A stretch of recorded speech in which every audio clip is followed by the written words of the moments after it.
Hey, I'm JD, welcome to my channel. We're going to be completing a very old Waltham 15 jewel pocket watch here. This is the one I had problems with the actual pallet fork and the dart that's used with the safety roller or the roller to make sure that you don't have an out of adjustment problem, or what some people call overbanking, where the impulse jewel is on the outside horn of the pallet fork mouth. So I did some adjustment there. I've got a video going to come up on that. I've got a video where I draw some of the problems that I had with it, and I did a lot of work on this particular watch, including adjusting this dart. I did two adjustments. One adjustment was actually shellacking it into place to make sure the dart didn't move, and the other adjustment was actually just tapping it to get it out of the way so it allowed the roller table to move back and forth. I also had to shellac in a new impulse jewel for it. So all I'm doing this morning is I'm going to basically assemble this pocket watch and get it back into good looking order, and then we're going to see how accurate this thing is. Alright, it's ticking away over there on the machine like this, and it is plus 3 seconds per day. Amplitude of 276. Like, that's crazy good amplitude. 276. Its bead error is a little high. It's 1.5 milliseconds bead error, but this is a very old watch and it's not a high value watch, so I don't think I want to play with the bead error to get it a little bit better than 1.5, given the amplitude is 274, and this watch had a lot of problems. So in this case here, because it's not a high valued watch, I don't think I want to get this bead error to be, under 1 or 0.5 or whatever. I could play with this for a while and something else could happen. So this is just an option. I'll see how well it's keeping time. But right now I've got it regulated to 4 seconds a day right now. And amplitude is showing at 272. And if I actually I've got it in my my Witchy 1900 machine here, and I'm just playing with the angles here, so it's staying kind of within 4. Face down was 4 seconds per day. Face up's a little higher. It's 19 seconds per day. And can I put her upside down here without screwing something up? Let me see. And upside down is probably going to give me the same too. So it's running a little fast. Yeah, it's running a little fast upside down, but the amplitude is still really good. So I'm very, very satisfied. So I should slow this down a bit, because face up it's running a bit fast. And I don't want it to be running fast like that. So I'm going to slow it down a bit, because you're not going to have this watch sitting face up anyway, or face down most of the time anyway. So I can slow that down a bit and see if I can get the bead error down just a slight just a slight touch. We'll see if I can do that. There we go. I think you guys need to just see how well this watch is running right now. I've got this thing smoking. So it's, again, 275 degree amplitude, which is, if you do a ×2 on that, what's that, almost 500 degrees? What's 275 times 2? 75 times 2 is 150 plus 360. So 150 plus 360 is 460 plus another 50, which is 510. Is that right? Hopefully. I'm an engineer, I can't add. So it's running at a 510 degree swing on this. So that's crazy good. So I don't know how much the bead error matters when you have an amplitude that good. So you guys can tell me whether the bead error actually becomes significant. So it's not a really high bead error. It's like a 1.5 bead error. But a 1.5 bead error with an amplitude that high shouldn't make much difference. So, and again, I don't want to take this apart and play with it and stuff, because it is running so well. So let's just case this baby.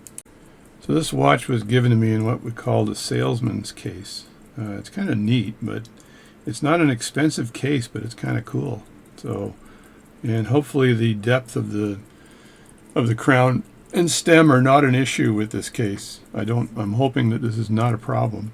So I'm going to just put this watch back into the case here, but first let's put some gloves on.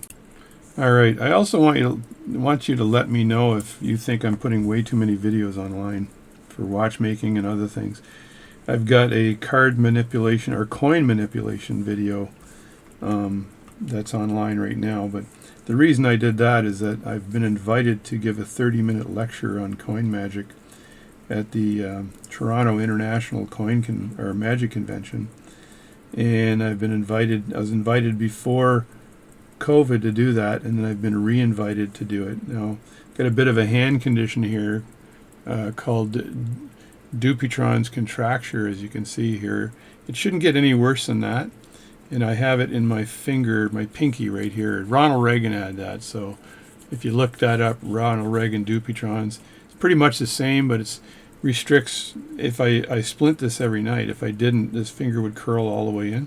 But I need this for guitar playing. It doesn't slow down the ligaments for guitar playing. It's just the fascia or whatever the skin is called. The tough skin bundles up and draws the fingers in. Anyway, I don't think it's going to get worse than this. I think it's just going to stay like this.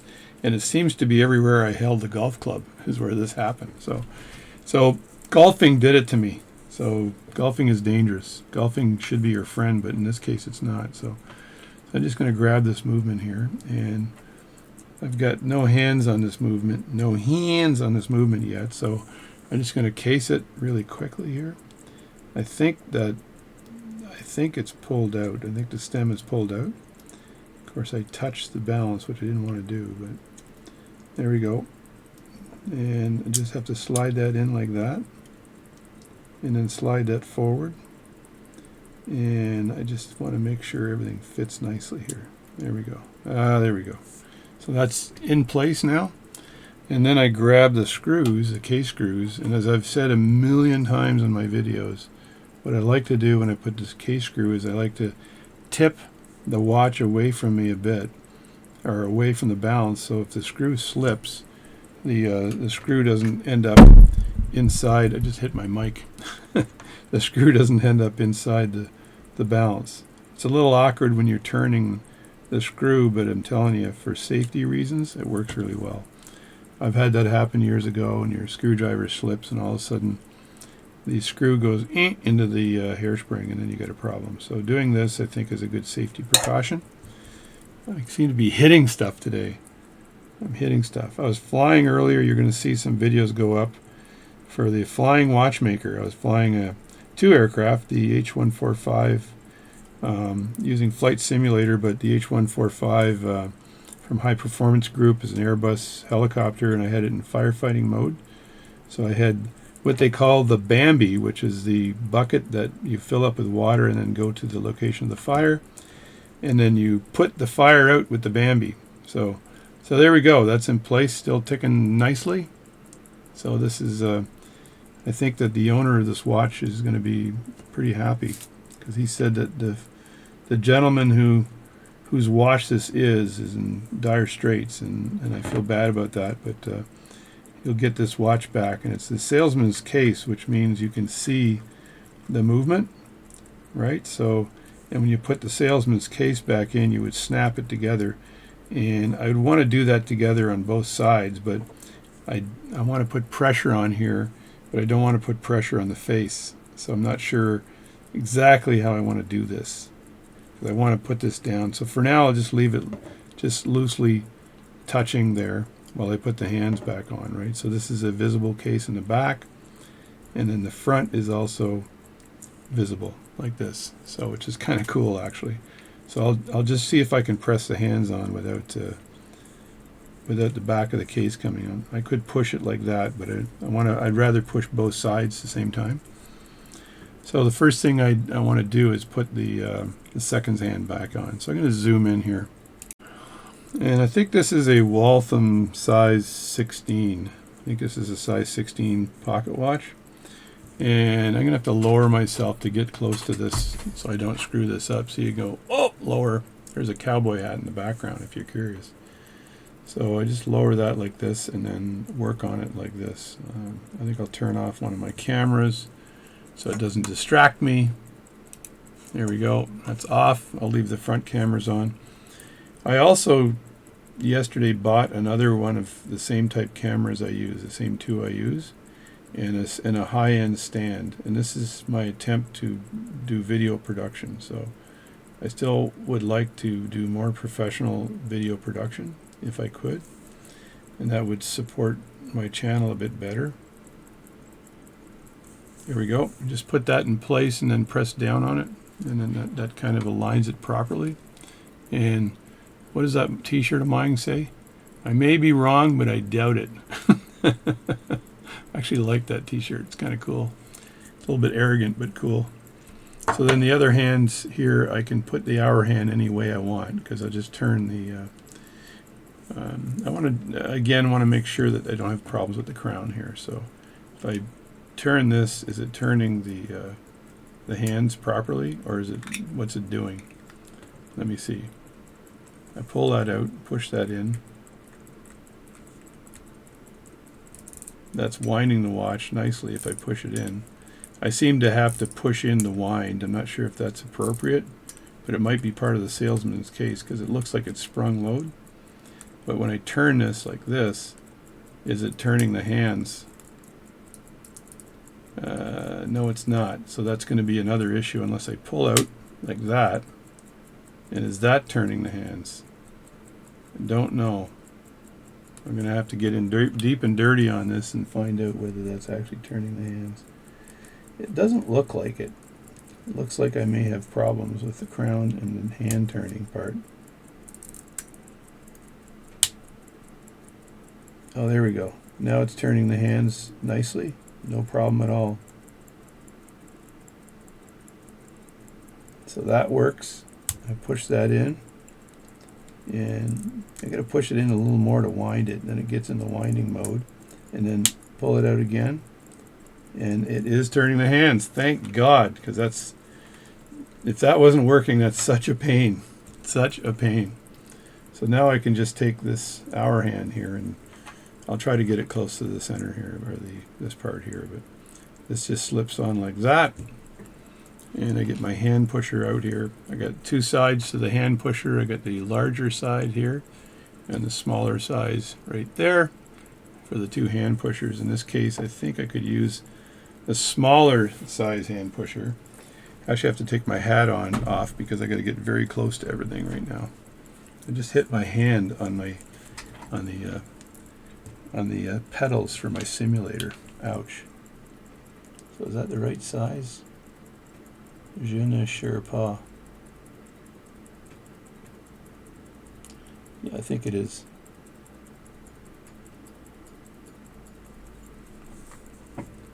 Now when you're pushing the hands back on, you have to make sure they're even. And this one here is rocking on one side a bit too much. I'll just push it a little more on the other side to rock it over. Did that work? Not sure.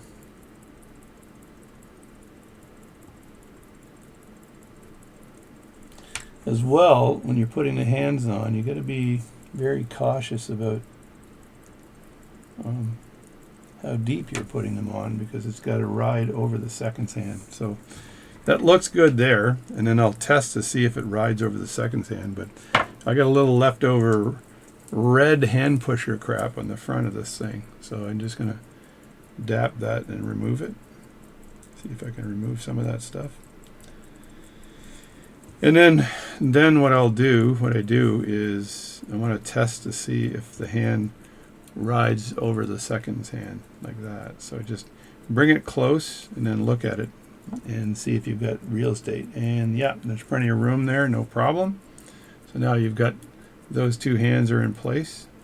Hands! I have a friend of mine who did a magic trick years ago, and this lady was down in North Carolina, and this lady said I did a card manipulation or card disappearing trick, and she goes, "It's behind your hand."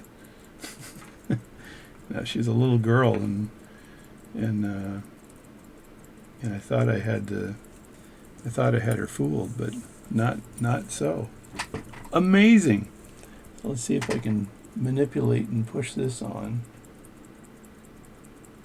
This is also a bit tricky. You want to have it lined up properly when you push down. like that. And then you can manipulate it a bit, but not too much. Now you want to rock it up so there's separation between the hour hand and that hand. So if you look there, that's not bad right there. That's perfect separation. And then I want to make sure that that hand is on good, like well.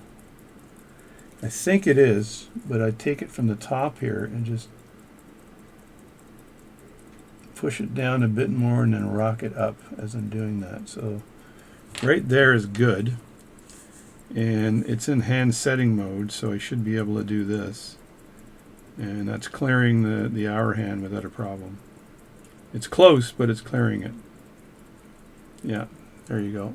That's clearing the hour hand nicely. So when I hit 3 o'clock at the hour position, that's pretty much right on the money, right? Could be a little more or a little less, but they're kind of loose, these old hands. So that's pretty good there. That's good enough for government work. And now, as a last step before I put anything together, I just look at the movement here, and if I can just take my Rodico and move it along here, if there's anything on there that's dust or anything else, I just get that off like that. And then I reach way back behind me and I grab my ball, my dust blower that I have here, and I just blow the dust off like that. You lift this up again without the back on it for a second, and it's running very nicely right now. And I want to blow the dust off here as well, but not where the hairspring is. Just like that. And now I've got to put these two pieces together nicely. So I'm going to look, there's a lip here on the top, so I'm going to just sort of, and it looks like the watchmakers over the years aligned it like that. So I'm just going to put this one here like this. And the other one that I've cleaned off and blown off, I'm going to put on like this, like that. And now I'm going to squeeze these together and hopefully not break anything. This is tough, by the way, because it feels like this thing is going to break.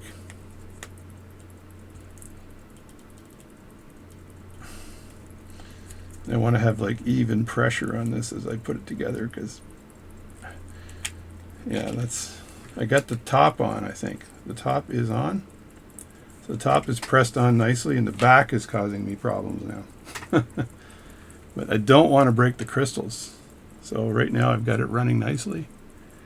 And let me look at where the edge is. So I've got the edge right there. Move it over to here maybe. That might help me better.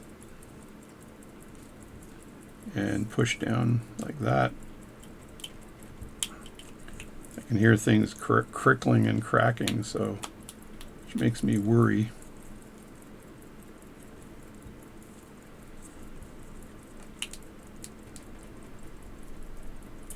Jesus, this is not easy to put on.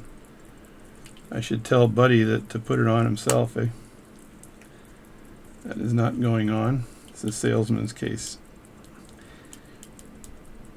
Again, I'm trying to put the least amount of pressure on the sides because I don't want to crack the crystal.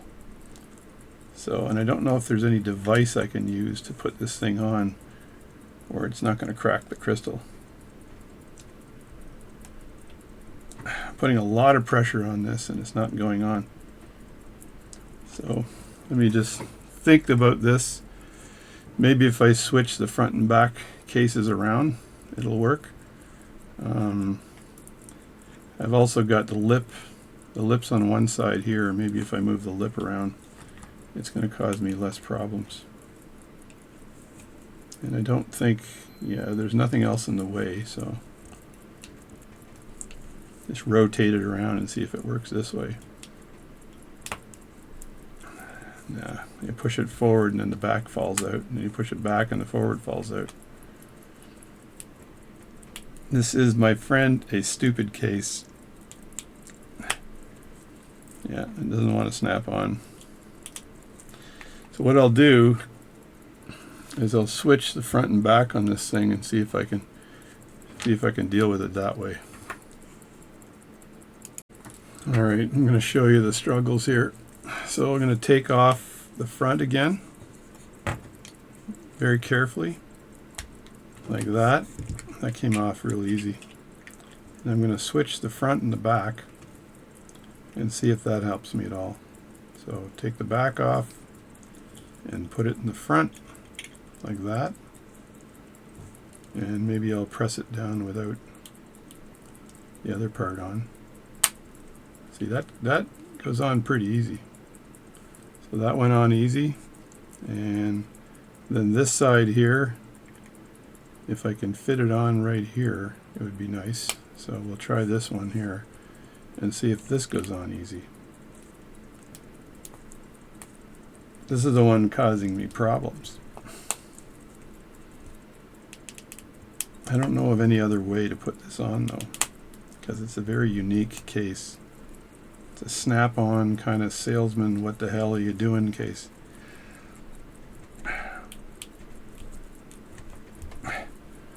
I'm putting a lot of pressure on this case too to get this thing down, and I don't think it snapped on. I think it just snapped up.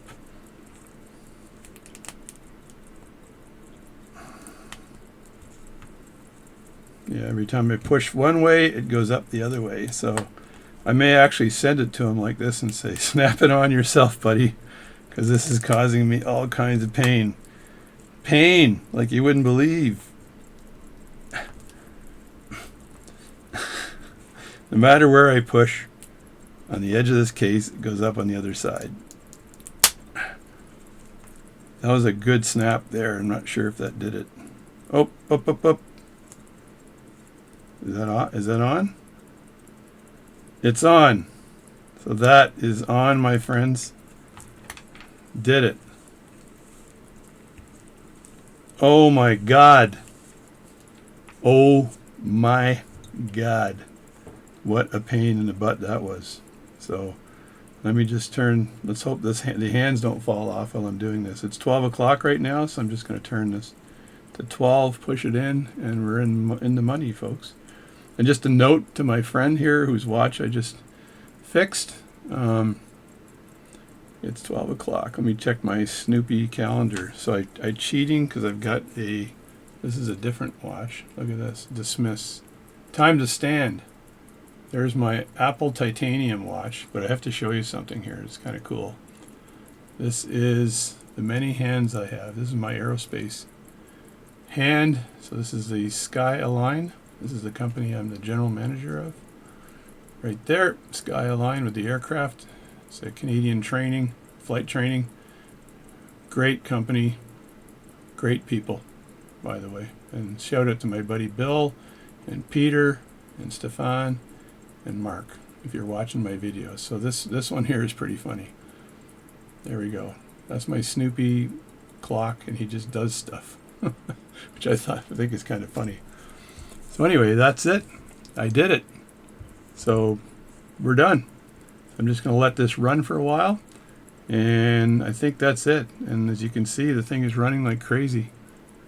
So the pallet fork is fixed, the watch is running, and we are in business. It's an old Waltham Pocket Watch that is finally finished. Thank you very much. That's me. I'm JD. Again, thank you for watching my channel. I'll turn my picture on in 2 seconds here in the front camera so we can chat. There we go. Thank you for watching my channel. Peace out. Have a good day. And thanks for watching this. This is a salesman's case.